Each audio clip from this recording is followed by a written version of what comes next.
Welcome to episode 233 of School Librarians United. I'm your host, Amy Herman. This podcast is dedicated to the issues and challenges school librarians face every day.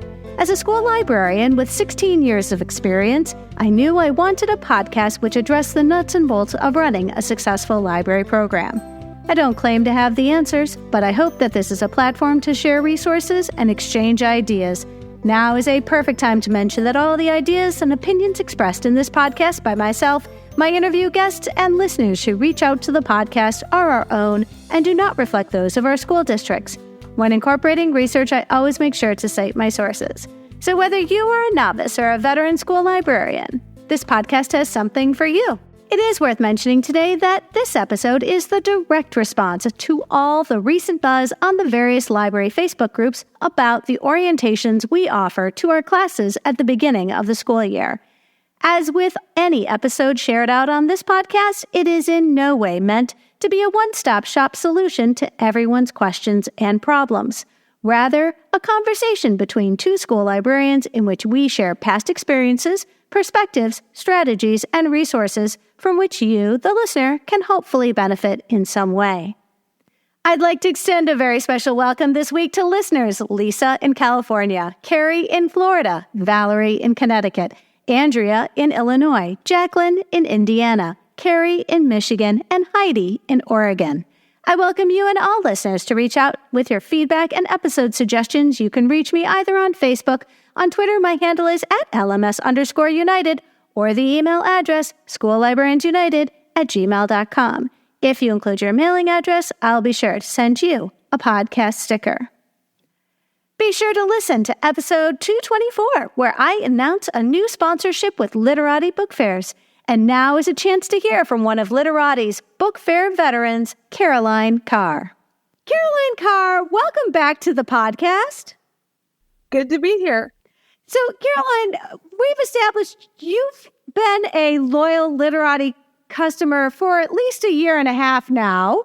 And when we last spoke, you said you've got two upcoming book fairs that you've got scheduled on the calendar already. That's fantastic. So I'm wondering, customer service is something that really strikes fear in the hearts of so many people, because all too often when we have to deal with customer service, it is a really sort of drawn out and unpleasant experience. Can you tell us a little bit about what it's like to call Literati's customer service? Well, surprisingly, I had a very wonderful experience with them, with the customer service. So I don't normally take books from the book fair, but I did this, like my most recent fair I did, because I wanted to give each teacher in my school a book to say thank you for all you do, because like they do a lot. So I put them on the register, I scanned them, and it was showing the tax. And it said, oh, the tax will be automatically removed, but it wasn't. And so I was like, I couldn't figure it out. My volunteer couldn't figure it out. We're like, we're going to have to call customer service. So I called customer service and no one answered. And I left a message and hung up. And I'm going to be honest, Amy, I thought, they're never going to call me back. I'll have to work it out myself. And then within like not even 5 minutes, within just a minute or two, they called me back. And they were so nice and so professional. And they're like, oh, you just need to swipe left. And I swiped left and the tax disappeared. And it was fantastic. I cannot praise them enough. That's how customer service should work. You should call, they should solve the problem, and they should be nice about it. Thank you so much for letting us know. Caroline Carr, I appreciate you coming on the show. Anytime. Friends, be sure to tune in and learn all about them and their generous offer. Librarians who book their first Literati Book Fair for this upcoming school year and mention the code UNITED will receive a $500 gift card from Titlewave. As always, there is a link in today's show notes. And now a word from our sponsor, Capstone. Capstone is an innovative publisher and education technology provider of children's content for school libraries, classrooms, and at-home learning. Home of the award-winning PebbleGo research database, Capstone has a passion for creating inspired learning and intellectual curiosity in children. I am so excited to be working with them. I'm grateful to Capstone for their continued commitment to support the podcast in Season 5. They are offering listeners of School Librarians United a very special discount. Visit shop.capstonepub.com and use the code UNITED to get $20 off an order of $100 or more for both print and Capstone interactive ebooks.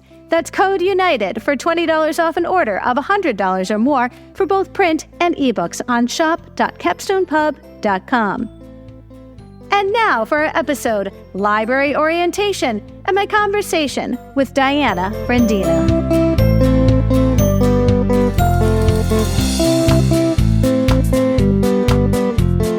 Diana Rendina, welcome back to the podcast. Thank you, Amy. It's so good to be here. I can't believe it's been so long. It's our anniversary. Last year, it's been a calendar year. ISTE 2022 was our first opportunity to connect. And we sort of immediately got home and recorded episode 183, Makerspace and Library Space. Would it surprise you to know that your episode has remained in the top 10 most downloaded episodes ever since it posted and has been downloaded in all 50 states and 45 countries, including the Czech Republic, Honduras, Norway, and Taiwan? That's really awesome. That's great. Honestly, friends, I also have your book, and I love interviewing people who then have committed to this topic so much that they've gone and taken that next step, and they've written a book about it, and it just gives people it's multimodal, I guess is what I'm saying. So, I'd love an update. It's been a year, friends. Would you share with us something Makerspace related that you've done which you really were excited and you think listeners might enjoy? Sure. So this is kind of a fun one. We have been pushing 3D printing a lot in our Makerspace. I did a project with 6th grade where all the 6th grade designed stuff in Tinkercad, and we had to print it. It was part of their project. And this year, I also ended up getting my programming teachers interested in it, where they were having students design things that they were then like coding Arduinos and stuff, which they were kind of managing all of that, but they were using our 3D printer. So that was really excited. And in the middle of all of these classes 3D printing, my 3D printer decided to die on me. But so this is part of the home run. So I called, and we have a Dremel 3D printer, and Dremel's customer service is amazingly good. And they troubleshot it with me. They sent me like free filament to test and figure out what's wrong with it. And eventually we had to replace the extruder nozzle. And so I became like a 3D printer repair tech. And I took my whole like extruder nozzle apart. I like replaced the filament runout sensor. And it was so exciting. And I was like sharing it with the kids while I was doing it. So I was taking pictures and posting. And now it runs great. And like soon after that, we had another printer of the same model donated to the library, where the organization who donated was like, hey, it's really jammed. We don't know if it's even going to work. But, if you want to take a crack at it, you can have it for free. And because I had taken apart the extruder nozzle before, I knew exactly what to do to take it apart and clear out the jam. And now it runs like a champ, and we got it for free. Well, and what a teachable moment, and I think in all sets of circumstances, when we are working with students, when they see us struggle and have that sort of, you want to teach them grit. You want to teach them that, look, I don't know. I'm the adult and I don't know what to do. So we're going to be watching this as it happens and seeing how we can solve our problems. And it really is that's an important lesson for the students to see, because they think that the only ones who are working are the students. They're like, no. We've got to figure this out. Yeah, we made an important discovery when our son became excited about 3D printers when he was 15 years old and said, I want a 3D printer. And you're like, you know what? Your dad and I know nothing about 3D printers, but he learned that Reddit does. And on Reddit, you can answer most 3D printing questions. They have great forums. And I said, do they realize you're like a kid trying to solve these problems? But I will say something about 3D printing, that these are the kinds of things that you can spark an interest in the students. My student's now a college intern, a student intern, and all he does for this company is work with their 3D printers. And on a much bigger scale, but it all started with somebody who showed him how to use one when he was in school and learning about it. So keep at it. That's amazing. So let's back up for anybody who's meeting you for the first time. describe where in the country you work. Tell us about your current library, what grades you support, and a little bit about your program, because I know that this is a new school for you as of last year, right? No, I've been at Tampa Prep this is my 7th year. Oh my gosh. Wow. Fantastic. So, awesome. The funny thing is, though, with COVID, it still feels kind of new for me because there were like 2.5 years that weren't normal years. So I have to keep reminding myself of that. I'm like, I've been here for a long time, but it still feels like I'm kind of getting my feet wet with some things. But yeah, so I am at Tampa Prep, which is an independent school in Tampa, Florida. We're a combined middle and high school. So I have grades 6 through 12, which is a nice range of kids. And for my library program, it's still kind of with that COVID thing. I'm still kind of figuring things out, but in middle school, we do a lot of Makerspace projects. I do a lot of collaborations with the science teachers. We do a Battle of the Books program with our state reading list. So I do a lot of that with middle school. With the upper schoolers, the high schoolers, I do a lot of research lessons. We do a lot of opportunities for student leadership. So I have a student library board that we've started this year that does a lot of leadership with the library. Lots of clubs. There's so many clubs. There's like 5 different Dungeons and Dragons campaigns that I'll be in the library. I don't DM them, but there's lots of book club and Makerspace club. There's lots of stuff. It's always fun. Wow, it's sort of like a 3-ring circus. I mean, it's sort of or I sometimes call it Grand Central Station. Absolutely. So you're a published author. And while I rarely interview authors, I love interviewing authors who happen to be school librarians and their books benefit school librarians. And I want you, this is your opportunity, tell us, because you have 2 books, but, and friends, all of these links are going to be in the show notes. Diana has a website, which I covet. I do. I covet because her website is amazing, and there's a personal goal which I would love to reach. But you can learn about her books. Diana, tell us about the 2 books that you have out right now. Sure. So the first book is Challenge-Based Learning in the School Library Makerspace, and that one I co-wrote with Colleen Graves and Aaron Graves. And that one was us basically looking at design challenges in makerspaces and creating a framework around how to create design challenges for makerspaces. So we have examples from elementary, middle, and high school. We create a framework for this is how you form a prompt, and this is kind of how you can set up your makerspace to have successful design challenges. And it's ideas that can really be applied in any kind of setting. We mostly want it to just be a good guide for teachers and librarians who are trying to figure out how to really engage kids in their libraries and their makerspaces. So that's the first one. And then the second one is with ISTE, and it's Reimagining Library Spaces. That one is focused more on library space design and the physical space of our library. And the focus of that book was really looking at ways to transform your library space no matter what your budget is at. Because I recognize that the majority of us don't have giant renovation budgets, and we're just trying to figure out how to make our space more functional for our kids with what we have. So I look at multiple schools and examples of, a big renovation and smaller changes and everything kind of in between. And I talk about different strategies for kind of planning and brainstorming changes to your space, simple changes you can make that don't cost any money, and then how to look for grants, donors choose projects, or what to do when you finally get that actual big renovation and kind of how to manage that. Well, and again, I had a great deal of fun reading the second book, and we had some of that integrated into our conversation that we recorded last year. We'll include links in the show notes. But, your website, Renovated Learning, is a treasure trove. And I highly recommend, friends, if you haven't bookmarked Diana's website, I would highly recommend you do, especially if you're looking to build out your Makerspace program, because, you're incredibly generous. You share out not only your own resources that you've generated, but also you've got book lists of professional resources which have influenced you along the way. Yeah, when I started Renovated Learning, it was really important to me to share the process. The very first day I started my Makerspace, I had a post about, day one of our Makerspace. And so I wanted to share the process that I went through and the things that I learned as I went. And one of those things, I'm a librarian. So I look for books on the subject and I read the books. And I felt like it was important to kind of gather that and share that so that others can benefit from that as well. Well, and again, it's all about the curation of resources, because when I put so much trust in other school librarians, because we hold ourselves to such a standard that when we're going to compile resources that we've decided are worthy of passing along to other professionals, we've put a great deal of work into them. And so I've always felt, very confident about anything that I've ever gone and looked at Diana's website and like, oh, this is gold, and I can run with it, because you're incredibly generous with your resources. Thank you so much.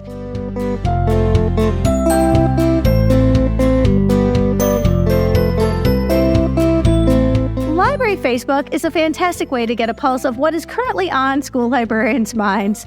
And this past week, at least in the United States, it was library orientations. I'd like a dime for every time somebody says, help, I have to do library orientation. Yeah, we all do. But, I'm concerned because, this is such an important way. You want to get your year off to a really strong start. I think we all sort of put a great deal of emphasis on what those first impressions, especially if we're new to a building. But, I was so appreciative. You wrote an article, 5 Ways to Up Your Library Orientation Game, and it was being passed around on social media. And the first thing I did was reach out to my friend Diana, and I said, hey, want to talk about this? And oh, by the way, let's do this in the summertime when people are starting to think about library orientations. When do you return to school? Yeah, so here in the Southeast, we start back pretty early. My first day back on campus is August 7th, and the kids come back on August 14th. We kind of do this sort of staggered start. So that first week, we literally call it first week, is more like the kids are kind of like getting their iPads and learning their schedules, and the classes themselves start on August 21st. Got it. And, and friends, I know people who start earlier than that. And I know my family who lives in Arizona, they've always started in July. So, okay, wow.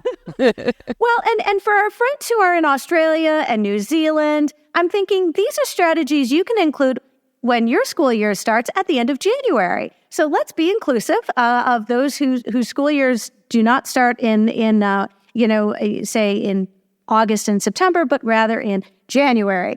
I'm looking at library orientation in the context of the article which you wrote, but also with all of these questions circulating and these posts on library Facebook about what people want from their library orientation and what they want to be able to provide for their students. But you admit at the very start of your article that library orientation is a continued and evolutionary process you have made improvements to every single year as a school librarian. Yeah, definitely. I was trying to figure it out. So I started teaching as a librarian in 2010. So this is like my 13th-ish time having to do library orientation. And yeah, it's definitely evolved a lot. It evolved a lot at my previous school when I was there for 7 years. And now at my current school, it's evolved a lot in the last 5 or 6 years. Obviously with COVID, there was a lot of evolution. But yeah, it's kind of one of those things where I don't feel like you ever got it fully set and done and it never changes again. You're always learning and you're always kind of growing and changing. And between different schools, what I did at my previous school was very different from what I do for my current school. And that's just kind of different environments, different student populations. You have to kind of adapt. Something that I found we also have to consider is how our orientations and our procedures in our spaces are also very dependent on the administration and the changing of the guard. Because when you get a new administration, do not be surprised if some of their expectations are going to impact how our spaces are run on a daily basis. So I've definitely seen with different teachers, with different administrations, you have different expectations. Some administrators don't even really have library orientation on their radar, and you have to kind of put it on their radar and make sure you get on the schedule. And then others have very specific ideas about what they want the kids to kind of have. So it's definitely something where it changes depending. And I've also found with individual teachers, and as I am working with individual teachers and getting them to bring their classes, the expectations can be different too. Well, and I'm glad you mentioned the teachers, because I gained a sense, when I was looking at these Facebook posts, when I was reading your article, this really was about an orientation we were providing for our students. But you raise an important point.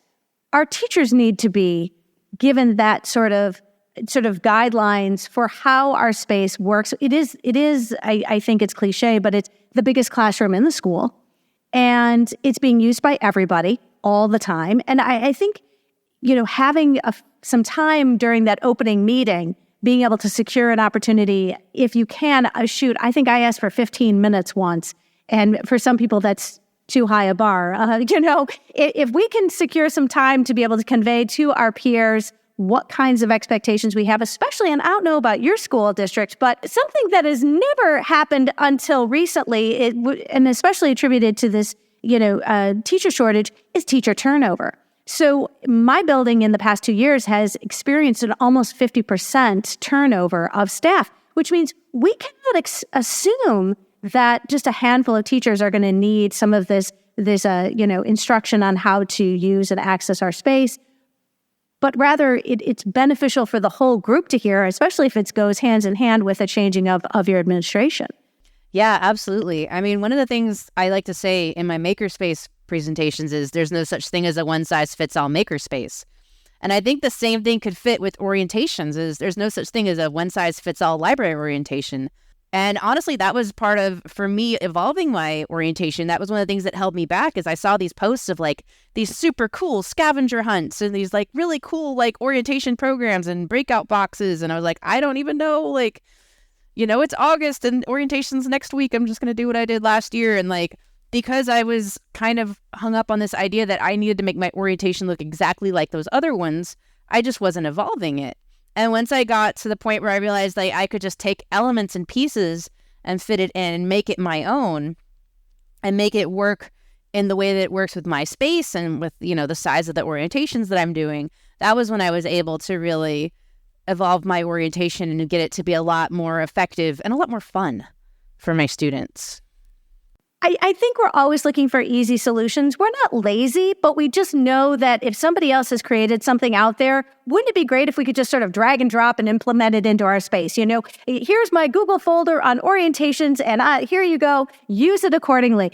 We can't do that because our spaces are different. The grades that we support are different. And you know better than anybody that our location, how our library is configured, is going to really impact the procedures that we have in place. It's location specific, grade specific. It is also specific on your collection and I can't imagine. And so friends, I guess what I'm trying to say right now is I wish I could say this episode, you can just here's your folder and here's your orientation, done. You don't have to do anything, but we can't that is not the promise of this episode. This episode is here to set our listeners up to be in the right mind frame, to be able to put together something that would best support the needs in their spaces when they have that opportunity to give an orientation to their students. That was a big part of why I realized that my orientation needed to evolve, is because what I realized was happening is I had these slides and I was standing up there. I was like, okay, guys, so books check out for 3 weeks and you can check out up to this many books. And if you lose a book, this is what you do. And I realized that the kids were being polite, but they were so bored.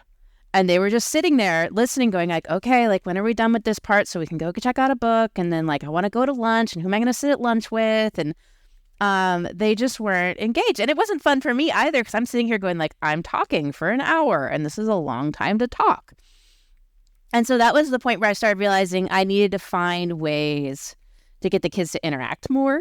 I wanted to have more opportunities where I wasn't talking to the entire group, so I could maybe go talk to individual students or individual groups and get to know them. I wanted it to be more fun for everyone, because it wasn't fun for me and it wasn't fun for the kids. And, you stand up there and you talk in front of them and half of that stuff is just not registering or sticking. So I wanted to find ways to maybe some of it might actually stick if it was a little bit more engaging. Well, and I think we also have to move away from this idea that these aren't the 10 Commandments. Okay, forgive me. This isn't the 10 Commandments. We're not carving things in stone and then they are immutable. They can't be at all modified or changed throughout the year. Garbage. A great piece of advice I was once given by an administrator was, don't be afraid to change something that's not working. And just because you and I stood in front of the staff or stood in front of a classroom and said, this is how we're going to do stuff in this space, let's be open to the idea that as the year progresses, things might influence and we might need to change how that's done. We have to do it in our classroom in front of our students. Sometimes policies change and the students need to be aware that just because we said this is how we're going to do this in September doesn't mean in February that we can't be open to the idea that we might have to modify this because of something that has made it impossible for us to continue down that path. Yeah, definitely. Absolutely. Well, because I really do. I was writing my notes here, friends. Don't be afraid to change mid-year. Yes. Yeah. It's like you honestly, and I'm saying that because so many listeners right now are starting in buildings brand new. And this isn't fully hatched. You as a professional in your space, when you're walking into it, this is only going to be my third year in my building, and I still feel new. I still feel new, partly because my administrators are new. And so I have to be open to the idea that how I move forward in my space is going to be influenced not only by the new administration, but also by all these new teachers coming in because of this teacher shortage. People are moving. And we're getting this flux of professionals in our space all the time. Yeah. It takes time to build your program for sure. And things adapt and things change,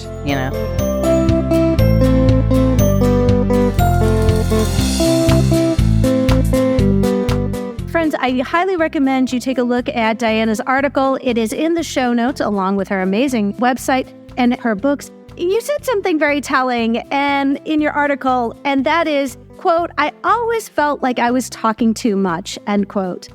I'm going to tell you right now, I feel like that all the time. And I see these posts on Facebook that's like, I don't want to say the same thing 29 times. I feel like a broken record. What can I do? What are some of the things you've done to solve this problem? That was a big part of why I realized that my orientation needed to evolve, is because what I realized was happening is I had these slides and I was standing up there. I was like, okay, guys, so like books check out for 3 weeks and you can check out up to this many books. And if you lose a book, this is what you do. And I realized that the kids were being polite, but they were so bored.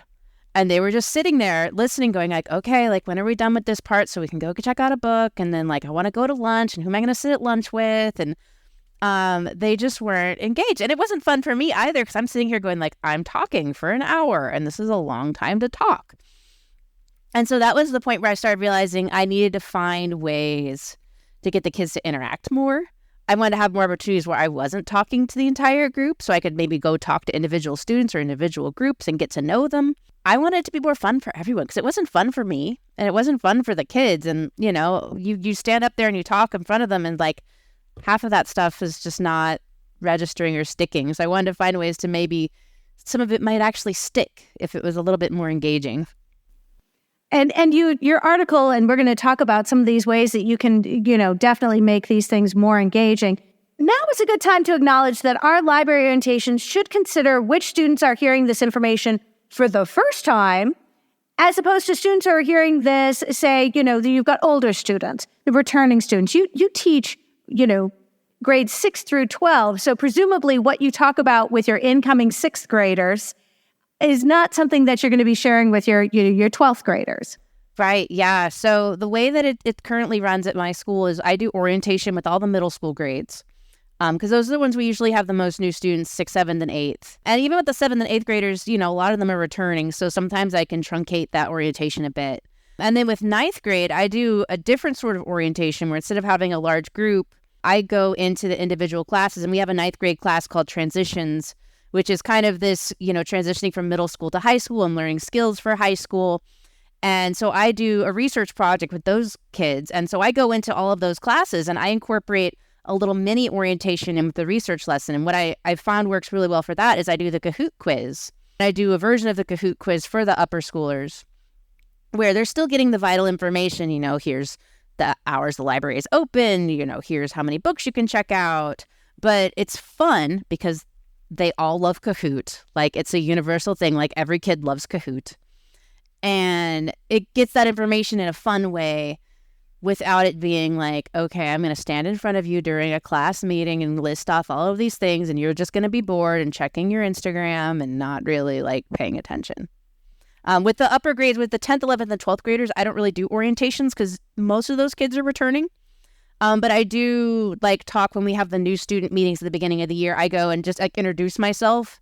So it's not like a full library orientation, but it's more of like, hey, I'm the librarian. Like, you know, come see me if you have library questions. Well, and I also appreciate that when we provide information about our space, sometimes it comes up and you're like, oh, this is actually orientation information. So a good example would be for us in the spring, our rising 9th graders. So they're 8th graders and they're coming to the high school, but this is an evening activity. They can come with their families. It's an open house vibe. So I have a handout, like a little flyer that I put together that I'm handing out. And it's a wonderful opportunity to give incoming students and their families and those Board of Education members who sneak in and you're like, oh my gosh, this is fantastic. But they come in and this is also orientation. Every time we familiarize our stakeholders and our patrons about what we provide, whether it's the students themselves or their families or the community, that is also considered an orientation, but we're providing them with what we do. In this case, I just have a little half sheet that I hand out with hey, this is, and by the way, a fully certified school librarian. That's on there too, because that's part of it. But, these are all invitations to talk up what we do when we have our open house in the fall, when families are able to come through, being able to put those messages. I know I create slide decks that will circulate in the Learning Commons as the families are coming through that sort of, talk up all the wonderful things that we do in our space. So you've got that visual component, which is, scrolling on a marquee going in our Learning Commons. I especially appreciate the reminder in your article to always prioritize time for book checkout, because typically this is the first visit to the library of the year. And while we live in our libraries day in and day out, our students do not. So they've gone an entire summer without being in our space. Checkout has to be part of that, doesn't it? So I realized that what was happening at points in my orientation history was I was trying to get so much information in orientation. I was trying to get all of the important points out to students. And what was happening was that we didn't have much time for a checkout, like maybe 5 minutes. And so the kids would scramble to get books and they'd pull them off the shelves and the line would get backed up because I have one checkout computer and the kids would be late to class. And what I realized was happening was I was trying to cram all this information, but the kids were just like, okay, when can we go check out the books? When can we go check out the books? There's only so many copies of Heartstopper and I want to be the one who gets a copy of it. And so what I realized is I needed to reprioritize. And instead of worrying about getting all of this information that honestly wasn't really registering with the kids, they weren't digesting everything, was to allow more time for checkout so they actually had time to check out the books and had checkout time to walk around the library and explore the library and not feel so rushed at the very end of orientation.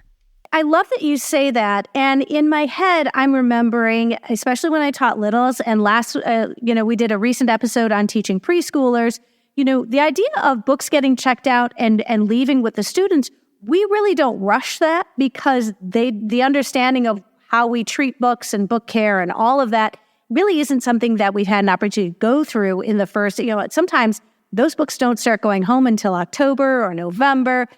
But a compromise, and I think you'd have to talk to your teachers about this, probably not with our older students, but with our elementary students, if your concern is that you haven't had time to do that book care conversation, and here you are the first time the kids are coming to the library, talk to your teachers about the possibility of checking out some library books to their classroom and see if the teachers would be amenable to that. Like we had milk crates that a bin or something like that. And if the teacher said, you know what, let's check out some library books that I can read in the classroom because I know we haven't talked about book care. We haven't done any of those things. That's a compromise that you might be able to be open to, because I know for us, when I did book care and all of those things about how to find books in the library, it could easily go into late September before the students really had an idea of how to move around the space and find the books that they're looking for.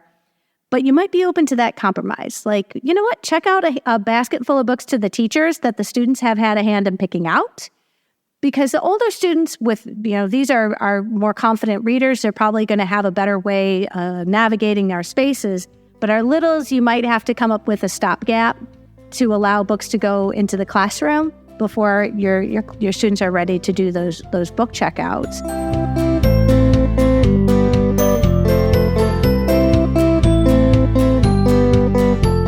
Let's talk about the 5 steps to up your library orientation. The first one I love and I use myself are QR tours. And I have been a big fan of this, especially in older students, because in this case, our students all have phones. And this is an invitation for them to take their phones out and use them in a way that we hope would encourage them to learn more about the space that they are in. Yeah, so what I realized is that it was easier for me to, instead of making it a scavenger hunt where it's like they're trying to find different things, I was just like, okay, there's stations and there's a tour. And so you go to station 1 and then you go to station 2 and station 3. And each one of these stations has a QR code and it has a little sign about the area. So it's like, okay, this is the fiction station. So here's a QR code. And you can scan this one and you do an activity. And I'll talk more about the activities in a second. But then the signs explains this is where fiction is. It's all organized by genre. Look for the color of your favorite genre. I try to include a non-digital activity when I can. So there might be the whiteboards nearby. And it's like, okay, write your favorite genre on the whiteboard. And it's just little fun activities. It's not anything super in-depth because they're at each station for 5 minutes. But it's a way to kind of get them interacting with the space. It lets them get out their iPad and scan QR codes, which we're one-to-one iPad. And in middle school, they're super excited to have their iPads out. But it works fine for phones. It works fine if you have library devices you check out too. And it's just a way it gets them moving around the library. And that's what I really like is it gets them in the space. They're moving in the space. They're seeing where things are. And they're not just sitting at a table staring at you. If you could imagine, it looks more like an airport terminal. My space is very vacuous. And so I took a bright, construction cone orange cardstock, and I put the QR on there, station 1, station 2. I have 12 stations. And for us, it's also about the questions that students are regularly asking about how to print. So I need to print something, or these stairs go up to where? Mrs. Herman, I want to go up those stairs because it doesn't matter. They're going to go to a door and say, hey, does the alarm go off if I push this door open? Answering some of those dumb questions. Hey, if you move the furniture, move it back. It really is about conveying some messaging to our students about how the space is to be used. And I'll be honest, with my QR tours, I have 12 stations around the Learning Commons. I leave those up for a month, and I'll notice that students who aren't part of the class coming through, they're like, oh, what's this all about? And I'll put a couple of these in the show notes. But friends, all these it's a slide deck that's on it autoplay for 3 seconds each slide or something like that. And you can watch this little slideshow, and it just conveys some messages using, GIFs and memes and stuff. But, on some level, the messaging has to be that each of these spaces has something about it that you should know. And the QR code is sort of a low barrier to entry if we want students to engage with the content. Tell me, have you had luck with interactive quizzes? Yeah, so the interactive quiz, usually what I do for the quiz part is they'll come after they do the QR stations, and I kind of gather everyone back in a group, and we just do a Kahoot. Usually they're individual. Sometimes I do teams. It just kind of depends on the group. And they all make their little usernames and join the Kahoot. And it's just basic, it's just kind of basic fun questions that get them going well, how long can you check out books for? For all of time, for one day. I try to make the answers kind of silly. So it's it's funny, but it's also oh, really? You can check them out for 3 weeks? Or the number of the book. So it's the basic kind of essential information. What do you do in the Makerspace? Here's some things, when can you come to the library? These are the times. And one of my favorite things to do is end the Kahoot with a fun question. So the one I've done lately, which it's kind of fun because it gives me another chance to interact with my students is Miss Rendina a dog person or a cat person? And they have to figure it out. And of course, the answer is I'm a cat person, but dogs are cool. I have no problem with dogs. But I always answer that question like, hey, if you guys have pictures of your pets, like feel free to show them to me. Like, because I love seeing pet pictures. And I added that to my orientation last year. And I can't tell you how many children came up to me afterwards like, Miss Rendina, do you want to see my bunny rabbit? Miss Rendina, do you want to see my turtle? Like just random. I'm like, of course I want to see your bunny rabbit.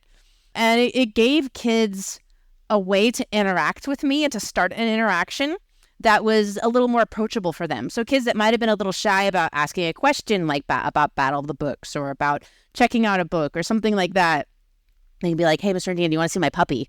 Of course I want to see your puppy. Like, please show me more pictures of your puppy. But what a fantastic strategy, because, the students want to engage. They want to share about themselves, and you've given them that opportunity. And for so much of what we do, especially if we are on a flexible schedule, is engaging with students when they need us. But this is an invitation to engage with them that is completely innocuous. It's just like, hey, guess what? What Diana doesn't know is after we finish recording, I'm sharing a picture of my dog who is waiting at the top of the stairs, waiting for me to take him out because he's like, I'm waiting. I love this. Now, people are going to want to know, with your quizzes, do you have prizes? There's kind of the fun celebration in like, oh, look who's on the leaderboard and, hey, so-and-so won, but there's not a prize. I could do that. I don't know. They usually seem to have fun. I like that answer because I believe that we should not be rewarding things like, hey, you read a book, go get a bookmark. You're like, you should be reading because reading's awesome. You should be, we're not doing this for a sticker because at some point the kids grow up and a bookmark and a sticker ain't going to hack it. But I also have an issue because it's so often the case is that we reward kids with candy and food. And that also creates an issue that you need to be aware of, that if the message is we don't eat in the learning commons, rewarding kids with a prize that is candy, you're like, that also is a mixed message that, we have to be aware of that. It's just something to think about, just something to think about. So let's talk about videos, because I watched a video that you included, and I think it's great. The idea of generating a video is certainly going to get some of those visual learners when some of, especially for students who push back on something like, here's a piece of paper you have to read. Yeah, so the video component is actually something that I've done in my orientations for a long time. And one of the things I discovered is that kids are way more engaged when they're watching a video of something, whether it's on a screen, like a big screen, or on their device. Even if it's literally saying the exact same thing as if you were standing in front of them, watching that video is more engaging. So the videos I did at my previous school, I want to touch on this even though it's my previous school. I had my student assistants make do and don't videos. And it was really cute and fun because basically I was like, okay, you're going to do all the things you're not supposed to do in the library. So like there's one where it's like, put the book back when you're done. And there's another one that's like, don't destroy the shelves. And they literally like knock all the books off the shelf. There was one about like, do go like enjoy the Makerspace and build things. Don't throw Legos at each other. And the kids were like having a Lego war, like throwing Legos across the library. And I haven't recreated those yet. I have a library leadership team that we just started last year. So that's one of my goals for probably not orientation this year, but maybe like making the videos for next year is having them make a do and don't video series. But it's just so fun because, the kids are like, they just think it's hysterical that like these kids are doing all of this bad stuff. Like I had one be super dramatic about like, oh, I don't want to wait in line. Why is it taking so long? I want to check out my book. I'm just going to sneak out with my book. And like, it's just so fun. And it teaches these rules in a way that it just makes it more engaging. It's more exciting. So that's like my favorite. But honestly, like last year or the year before, I didn't have my students around. I didn't have them to make the videos. I'm like, I need to do something. I literally just like grabbed a selfie stick and like recorded myself in front of the book drop going like, okay, this is the book drop. So when you have your books and you're done, you put them in here and you return them. And when you need to check out a book, you come here and you type in your student number and then we do the checkout. And it's literally me standing in front of the book drop explaining the exact same thing. But because they go to the book drop, they scan the QR code, they watch the video, they're standing in front of the book drop, looking at the book drop and looking at the video, that helps solidify with them that like, oh, that's where I return the book. I'm going to ask this just because somebody else is thinking this as we're talking. Aren't you concerned that showing kids what not to do will put ideas into their heads? Oh, yeah, there's that possibility, but that's part of why when I did those, like, I had the kids do it in such an outrageous kind of way that it was just like very exaggerated. I feel like that maybe it put some ideas in their heads, but I feel like more it was just kind of fun and like, oh, that's hilarious. I can't believe they did that. I never had any other kids go and like sweep all the books off the shelves or like throw Legos across the room after the video. So at least as far as I know so far, like it hasn't inspired any delinquent behavior. I learned, and this was sort of a rookie mistake on my part, because when we were teaching littles, lining up is very hard, and giving your books a hug. And I had, of course, one little kid, but first thing they did was put their book on their head. And my response, which was the wrong one, which was, please don't put the books on your head. Because guess what? Every kid in the line did. Every single kid heard me say, don't put your book on your head. And every single kid put their book on their heads. And you're like, so the workaround to that is, friends, and you learn this, is you praise the good things you see. I love how Diana is giving her book a hug. So rather than pointing out that somebody else is putting it on their head, you sit there and go, you know what? Diana is doing a fantastic job.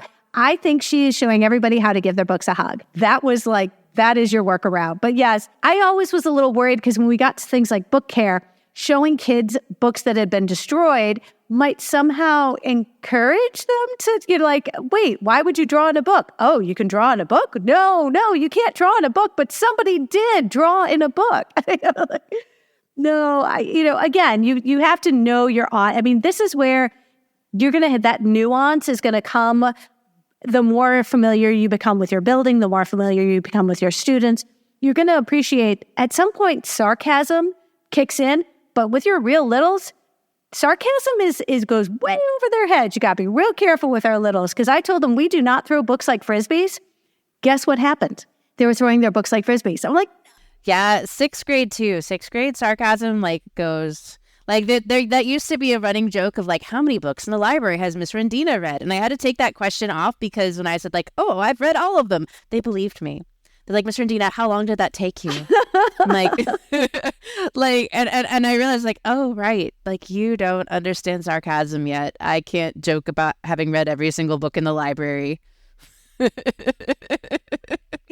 No. You know what? And again, this all goes back to that building relationships. The better they know you, the better you know them.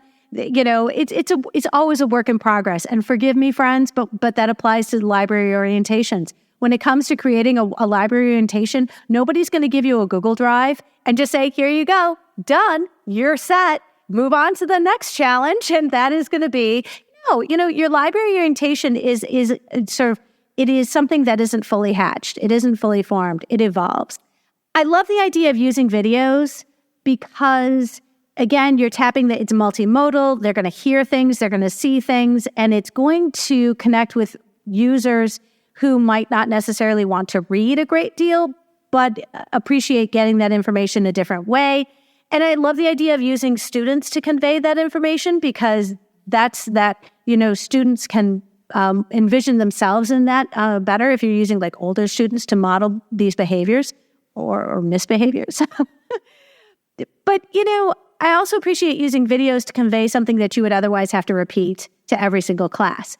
And something that I've not done before, but I'm going to be doing the first time this year, I'm going to be creating 5-minute videos, which my advisory classes are going to be showing. We have advisory class in our high school, which meets, and this is just going to be one of the 5 or 6 things that you're going to do in advisory. Here's a quick little video that Mrs. Herman is going to create. It'll be a combination of information, but also things that, strategies, and especially things like, when is the Learning Commons open and how do I get to use it? Because especially if you have a space that's open to students, but you have parameters like, oh, by the way, we're only open on these mornings. We're open every day after school, but only until this time. And I think it's really important to convey things because a lot of times students don't ask. and they're followers. They're going to follow and see what other people do. So I remember going at the beginning of the school year, kids were not coming down to the Learning Commons. So I went down to the cafeteria and said, "Hi, do you all know that the Learning Commons is open right now? 7 a.m.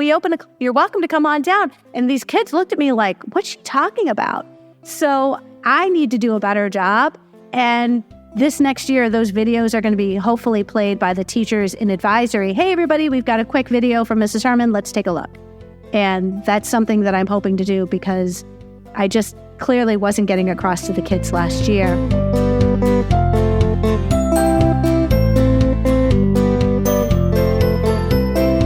The next thing that you did is use this opportunity, these orientations, to offer a survey to your students. And these would obviously be done, friends, with older students, students that are confident readers. So tell us a little bit about the survey questions you were asking and how you administered them. Yeah, so this was honestly like one of these breakthrough moments for me of like kind of that eureka thing, where I made a couple of the stations have QR codes that took the kids to a Google form survey. And I keep them very short, like maybe 2-3 questions max, because I just cannot keep their attention longer than that. But what this did is it gave me really valuable data about my students and what their reading preferences were. So the first one was, what's your favorite genre?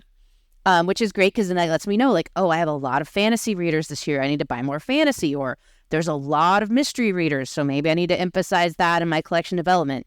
There was a question of, do you prefer paperback or hardcover? Which is nice because that's like, okay, if everyone prefers paperback, maybe I need to invest in more paperbacks. And then I had one that was open-ended, but was like, what is a book you think we should add to the library? Which was super valuable information because that helped me create an order list of like, oh, lots of kids are really interested in, I think it was the Who Is series, apparently. Like, I guess it's really big in elementary school and my middle schoolers are super into it and I had never heard of it. So I was like, okay, I need to get some Who Is books because apparently like that's, or Who Was, whatever it is, that's like super popular with the kids. So that was one of the surveys. And then the other survey was, do you prefer print, audiobook, or ebook? Or do you like a combination of them? And that was really useful for me in my ebook purchasing because since I'm an individual school, I purchase all of the ebooks and audiobooks for our school. And that helps me to see like, okay, I have a lot of audiobook readers this year, so maybe I need to do more audiobook purchasing, or, you know, there's a lot of ebook readers, so I might need to ask for some more money in that budget so that I can purchase more ebooks for my kids. And it's such a valuable opportunity because I get every single one of my middle schoolers, and every single one of my middle schoolers scans this thing and takes a survey. If I send an email out, or if I ask the teachers to, you know, have the kids fill out a survey, maybe I'll get 20 responses. 30 if I'm doing really, really good. I get like a couple hundred with this. And it's just such good information, and it helps influence, my library programming and my purchases for the rest of the year.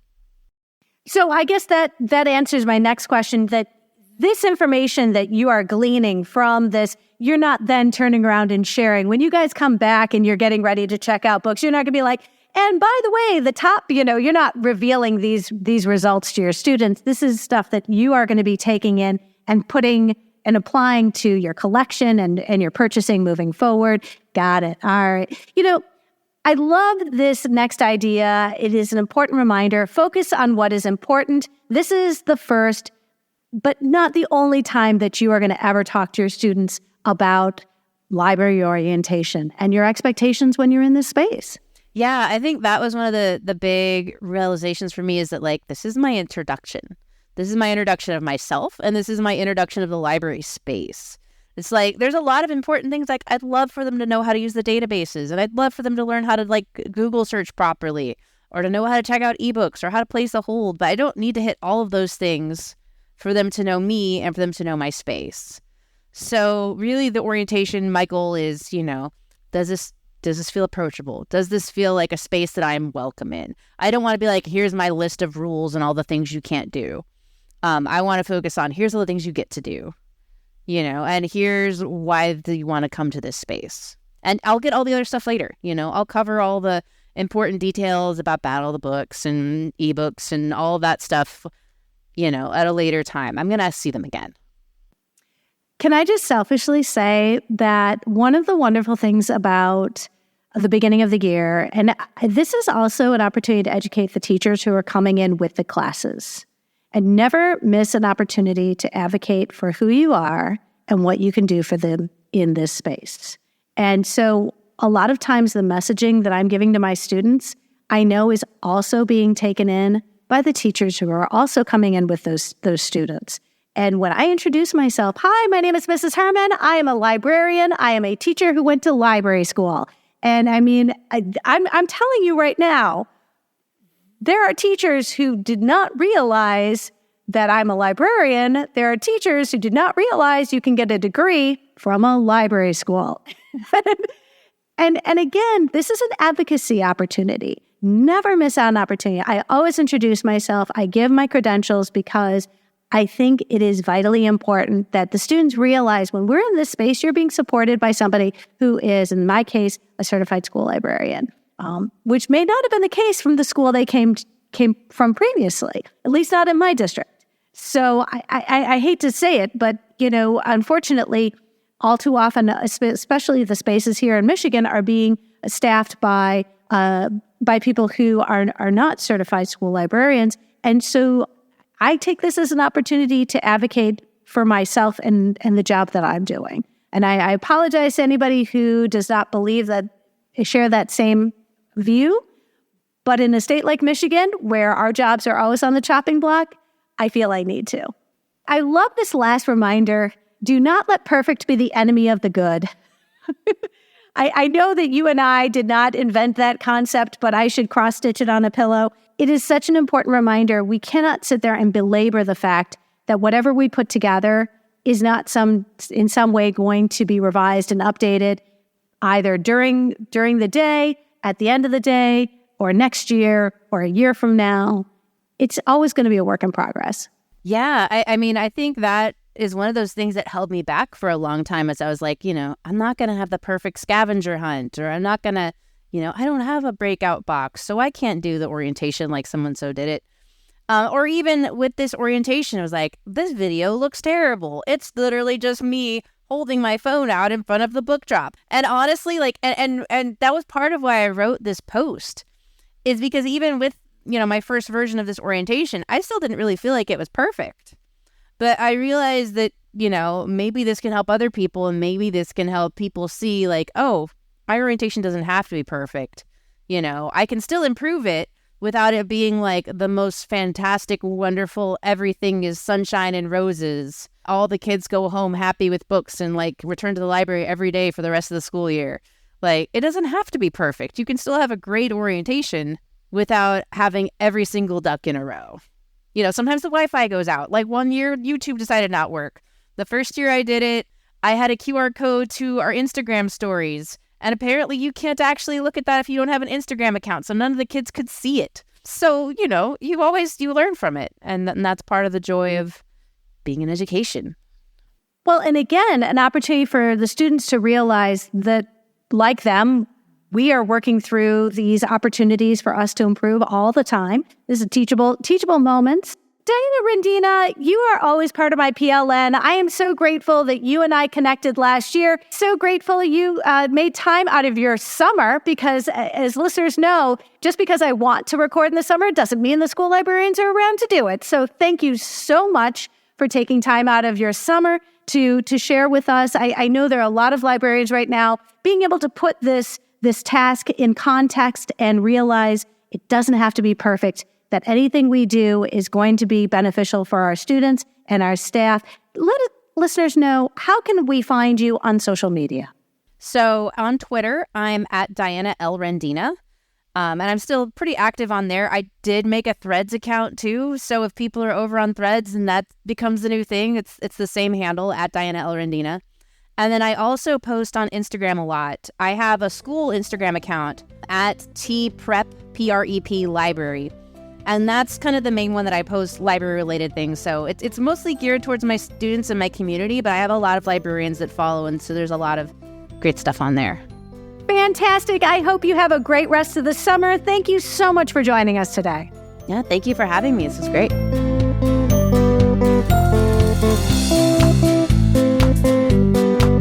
As with all the the episodes which are being recorded and shared out over the summer months, I am grateful to Diana and to all my guests whose generosity of their time and talents have made these episodes possible. If you found this episode helpful, please share it out with your team, your PLN, and on social media. Be sure to follow on your favorite podcatcher so you'll never miss an episode. And if you really like listening today, consider sending some fan mail to Diana, adding her to your virtual PLN, and maybe even buying one of her books. One last friendly reminder, friends, use the code UNITED to take advantage of Capstone's generous $20 discount off an order of $100 or more, and schedule your first Literati Book Fair for this upcoming school year and receive a $500 Titlewave gift card. As always, there are links in the show notes. The topic of our next episode will be State Librarian of the Year and my conversation with Rhonda Jenkins. I hope you will tune in.